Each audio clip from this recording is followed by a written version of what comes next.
तो चाहे Seth Rollins का जो प्रोमो है वो रिडल के साथ में या फिर रोमन के साथ में, मजा दोनों में आता है। So hello everyone and welcome back to new video. जो WWE का आज वो मंडे नाइट रॉ का एडिशन है वो एंड हो चुका है। जिन लोगों को नहीं पता था, ये एक्सट्रीम रूल्स 2022 को लेकर था गोम एडिशन। शो पर काफी सारी चीजें होती हैं। जब सेथ और आते रिडल आमने सामने, डैनियल कॉर्मार की भी एक छोटी सी अपीयरेंस होती है और वो होती थोड़ी ब्रॉडकास्टिंग टाइप से। लेकिन शो के मेन इवेंट के अंदर भी कुछ दंगल वगैरह होते हैं। तो कुल मिला के क्या कुछ चीज हुई आज के मंडे नाइट रॉ के एडिशन के अंदर, उसके बारे में तो बात करेंगे। और आज भी ब्लड लाइन थी मंडे नाइट रॉ में, प्लस जो व्हाइट रैबिट का न्यू टीजर है वो भी आया सामने और उसको भी हम लोग डिकोड करने वाले वीडियो के एंड में। So without wasting any time let's begin this video. अब देखो शो की ओपनिंग है फिन बैलर या फिर जजमेंट डे के साथ में होती हुई नजर आती है। वो आते रिंग के बीचों बीच में और यहाँ पर फिन बैलर माइक लेते बताते हैं कि इस तरीके से वो एज को बता देंगे कि उनकी क्या बुरी हालत वो करने वाले अपने एक्सट्रीम रूल्स शो के अंदर, उनसे आई क्विट कहला देंगे। डेमियन प्रीस्ट भी कहते हैं हाँ भाई ये मेरा बॉय है, ऐसा है वैसा है। और डेमियन प्रीस्ट भी कहते हैं कि जजमेंट डे फिर से राइज करने वाले। डोमिनिक मिस्टीरियो भी माइक लेते हैं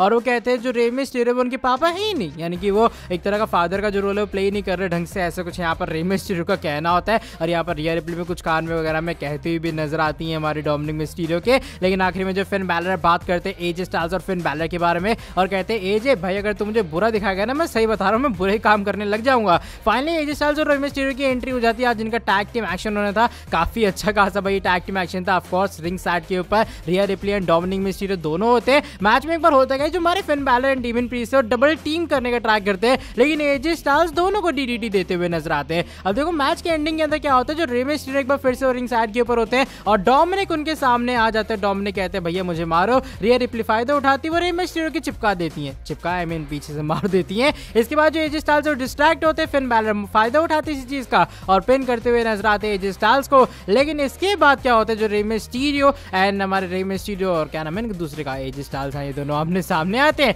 और यहाँ पर रे मिस्टीरियो कहते हैं भैया कोई बात नहीं, गलती से हो गया ऐसा वैसा। भाई एजे स्टाइल्स भड़क जाते हो, धक्का मार देते रे मिस्टीरियो को, कहते हैं सबकी सब तेरी गलती है। अब पीछे से आती जजमेंट डे और जजमेंट डे एजे स्टाइल्स की बुरे तरीके से कुटाई करती हुई नजर आती है। इसके बाद शो के ऊपर बॉबी लैशली और मुस्तफा अली के बीच में बैकस्टेज सेगमेंट होता है और मुस्तफा अली काफी गुस्से में होता है और वो डिमांड करते हैं, कहते हैं मांग नहीं रहा हूं, मैं अर्न नहीं करने वाला, मैं तेरे से डिमांड कर रहा हूं यूएस टाइटल मैच के बारे में। और बॉबी भी काफी हैरान होता है कि इस लॉन्डे के अंदर इतना जिगरा कहां से आ गया। शो पर हमारे Sami Zayn and bloodline भी होती है, बैक स्टेज के ऊपर सोलो सिकोआ भी होते हैं, जिमी जे ऊसो दोनों होते हैं। और यहाँ पर सैमी ज़ेन को चुटकुले सुनाते होते हैं, थोड़ी बहुत सोलो सिकोआ की भी हंसी निकलती है, लेकिन जिमी ऊसो तो पूरा एंजॉय कर रहे होते हैं। जे ऊसो आते हैं और जे ऊसो को भैया बिल्कुल हंसी आती नहीं सैमी ज़ेन के जोक्स के ऊपर। फिर वहां से अचानक से Angelo Dawkins and montage Ford आते हुए नजर आते हैं और थोड़ी गर्मा गर्मी हो जाती है सोलो सिकोआ एंड हमारे एंजेलो डॉकिंस के बीच में। इसलिए इन दोनों का जो मैच है वो भी ऑफिशियल होता हुआ नजर आता है। अब बारी आती है शो के ऊपर यूनाइटेड स्टेट चैंपियनशिप मैच की और आमना सामना आता है बॉबी लैशली का मुस्तफा अली के साथ में। वह मुस्तफा अली ने काफी अच्छा खासा ट्राई किया मैच के अंदर, लेकिन भाई साहब बॉबी लैशली के डोमिनेशन थी मैच के अंदर। एक तरह का आप ये कह सकते हो पूरा कंट्रोल किया बॉबी लैशली ने मैच में। आखिर में हर्ट लॉक लगाते, मुस्तफा अली कुछ रहता नहीं है, वो आराम से हार जाते मैच के अंदर। लेकिन इसके बाद जो बॉबी लैशली सेलिब्रेट करते हैं और फिर से उठाने का ट्राई करते हैं मुस्तफा अली को, लेकिन पीछे से भाई सेथ रॉलिंस अटैक करते हुए नजर आते हैं लैशली के ऊपर। और सिर्फ ये नहीं बल्कि स्टॉम्प इन्हें भी लगाते और रिंग साइड के ऊपर जाते मुस्तफा अली को भी लगाते हैं। अब इसके बाद सेथ रॉलिंस का प्रोमो सेगमेंट होता है, बताते किस तरीके से उन्होंने बॉबी ट्रैशली को रिंग से भगा डाला है। और अब बात करते हैं फाइट पिट मैच के बारे में, उनके और रिडल के बारे में। और कहते हैं फाइट पिट तो एक तरह का हमारे सेथ रॉलिंस का दूसरा नेम है, लेकिन फिर वो फाइट पिट का जो पूरा प्रोमो वगैरह वो दिखाते हुए नजर आते हैं। वीडियो पैकेज हमें दिखाया जाता है, एक्चुअल मैच है क्या, रिडल वहां से कन्फ्रंट करते हुए नजर आते हैं सेथ को। और यहाँ पर कुछ बातें होती थोड़ी बहुत तगड़ी पर्सनल वाली। यहाँ पर सेथ कहते हैं भाई तू ब्रो कहता रहता है, तू गाने वगैरह अच्छे गाता होगा, ऐसा है तो अपने बेटों को जाके गाने सुना। ओह सॉरी, तू तो अपने बेटों से मिल ही नहीं सकता ना, क्योंकि तुझे अपने बच्चों से मिलना अलाउड नहीं है। यानी उनकी जो डाइवर्स वाली बात है वो यहाँ पर छेड़ते हुए नजर आ रहे हैं। रिडल भी यहाँ पर ये कहते देख भाई मैं तेरा फंडा तेरा पैटर्न समझ चुका हूँ, तू क्या करता है, पहले तू रोमन से शॉर्ट कमिंग हो तो सेकंड नंबर पे आया, तो अपनी वाइफ बेकी लिंच से शॉर्ट कमिंग हो तो दूसरे नंबर पे आया। और भाई एक्सट्रीम रूल्स के अंदर एक और बंदा तेरे से नंबर 1 के ऊपर जाएगा और वो नाम रिडल, और फिर से तू नंबर 2 के ऊपर ही रहने वाला है। डैनियल कॉर्मार आते हैं, दोनों की तारीफ करते बताते सेथ के WWE चैंपियन बनने से रेसलमैनिया 31 में उन्हें काफी खुशी हुई थी। लेकिन वो कहते हैं इस नॉनसेंस वाली चीज को खत्म करना पड़ेगा, तुम लोग पागलों की तरह कहीं भी लड़ना शुरू कर देते हो, इसलिए ऑडियंस भी तंग आ चुकी है, मैं भी तंग आ चुका हूँ। बिजनेस की बात होने वाली एक्सट्रीम रूल्स के अंदर, जब वो होंगे स्पेशल गेस्ट रेफरी। आखिर में जो सेथ रॉलिंस और टोपी वगैरह एक हाथ से उड़ाते हुए भी नजर आते हैं रिडल की, और काफी बेहतरीन सेगमेंट था इन दोनों के बीच में। डकोटा काई भी आमना सामना करती कैंडिस लेयर के साथ में एंड कैंडिस आज इस वाले मैच के अंदर हारती है, डकोटा काई की विक्ट्री हो जाती है। ओटिस का आमना सामना था जॉनी गार्गेनो के साथ में, और वाइफ तो हारी हस्बैंड यानी कि जॉनी गार्गेनो भी आज हार गए क्योंकि थ्योरी अटैक अटैक करते हुए नजर आते हैं गार्गानो के ऊपर, ओटिस की विक्ट्री हो जाती है। अब भाई ब्रॉन स्ट्रोमन आते हैं, ब्रॉन स्ट्रोमन का आमना सामना होता है चैट गेबल के साथ में।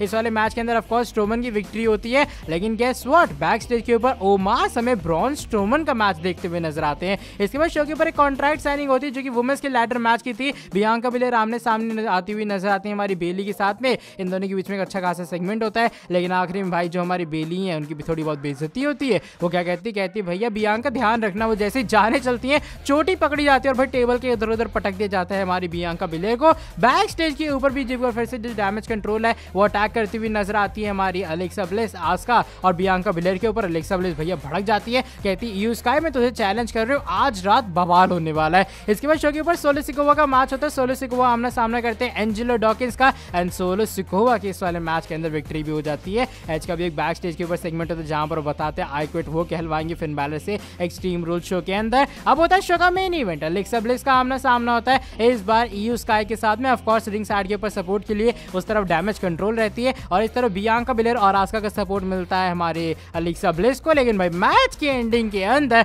ईयू स्काई किसी तरीके से विक्ट्री मैनेज कर पाती है, वो अलेक्सा ब्लिस को हरा देती है। और सिर्फ यही नहीं, फिर बियांका बिलेर आते रिंग में उनकी कुटाई हो जाती है, आस्का आते रिंग में उनकी भी कुटाई हो जाती है और आखिरी में जो भाई लैडर है उसके बीच में फंसा के मारा जाता है आस्का को, अलेक्सा ब्लिस को और बियांका बिलेर को। और उसके बाद जो डैमेज कंट्रोल है सारी चैंपियनशिप लेती है और लैडर के टॉप के ऊपर चढ़ के एक पोज डाउन करती हुई नजर आती है। और भाई कुछ इस तरीके से आज का मंडे नाइट रॉ का एडिशन एंड होता है। अच्छा बात करते हैं ब्रे वाइट के बारे में, व्हाइट रैबिट के बारे में। और क्या व्हाइट रैबिट वाला जो सीन था आज के मंडे नाइट रॉ के एडिशन में उसको हल्का सा हम डिकोड करने वाले हैं। तो होता है कि जब अलेक्सा ब्लिस का बैक स्टेज वाला सेगमेंट होता है तभी वाला क्यूआर कोड अपीयर होता है और वुमेन्स मैच की जो लैडर मैच की कॉन्ट्रैक्ट साइनिंग थी उसमें वही सेम क्यूआर कोड दिखाया जाता है। अब अगर आप वेबसाइट के ऊपर जाओगे आपको कुछ एक फोटो मिलने वाली है और भाई कुछ ऐसा सीन मिल जाएगा जहां पर अलग अलग बाइनरी पैटर्न्स आपको देखने के लिए मिल रहे होंगे। एक्चुअल में शायद मेरे हिसाब से प्रेडिटर ऐसी कुछ मैंने लैंग्वेज देखी थी है ये। तो भाई इसका जो पूरा डिकोड निकाला है वो एक कोटेशन है जो कि कोटेशन मैंने ट्विटर अकाउंट के ऊपर भी डाल रखा है और एक तरह का आप ये कह सकते हो उसको, वो छोड़ो चलो कोड के बारे में बाद में बात करते हैं। लेकिन जो फोटो WWE वालों ने पोस्ट की है ना वो ब्रे वाइट और अलेक्सा ब्लिस की स्टोरी से काफी मैच करती है। आप देख पा रहे हो सैमसन एंड डिलाया की स्टोर लाइन है। अब यहाँ पर स्टोर लाइन कह लो या फिर कहानी है।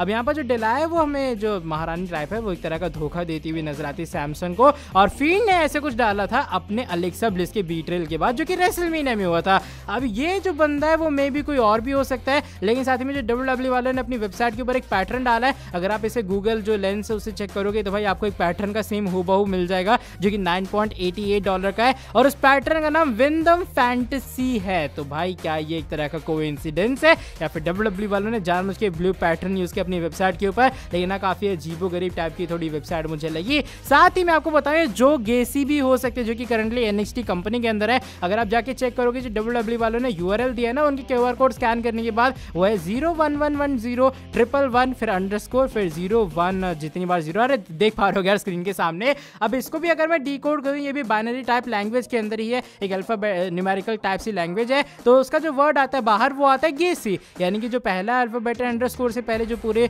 एक तरह के न्यूमेरिकल्स हैं वो G डिफाइन करते हैं, फिर A फिर C फिर Y। तो ये चीज जो गेसी भी हो सकते हैं। आई नो काफी लोग की चीजें एकदम ऊपर से जा रही होंगी क्या बकबक करने में लगा हुआ है, लेकिन हाँ भाई ये कुछ चीजें मंडे नाइट रॉ के एडिशन के अंदर जो कि मैं बताना चाह रहा था। यहाँ पर ब्रे वाइट का भी रेफरेंस हुआ है, यहाँ पर जो गेसी का भी रेफरेंस हुआ है। तो भाई कौन होता है व्हाइट रैबिट की इस वाले नई टीजर के बाद ये जरूर काफी इंटरेस्टिंग रहेगा। और हाँ जो अलेक्सा ब्लिस वाला मैंने स्टोरी बताया ना ऐसे कुछ ऑलरेडी ब्रे वाइट ने हमारे अपने ऑफिशियल ट्विटर अकाउंट और इंस्टाग्राम अकाउंट के ऊपर भी डाला हुआ था। आई गेस इंस्टा पे डाला था ना जब उनका बीट्रेल हुआ था भाई अलेक्सा के साथ में, अरे जहाँ पे भी डालता लेकिन डाला तो मुझे यहाँ पर याद है। और हाँ ये जो पूरी बाइनरी लैंग्वेज है ना रेड वाली, ये जो वर्ड डिनोट करती है वो ये before be things created were none save things eternal and eternal endure. ये मैसेज है व्हाइट रैबिट के नए पूरे टीजर का। तो भाई देखो आने वाले टाइम में क्या होता है। लेकिन हाँ ये भी जो कहानी है एक तरह की उसी ये डांटे की तरफ से एक तरह का आप कह सकते हो मैसेज है। तो भाई ब्रे वाइट है जो गेसी है ये तो हमें बाद में पता लगने वाला है। अब आपका क्या रिएक्शन है इस पूरे नई टीजर के बाद जो कि मैंने डिकोड कर डाला है?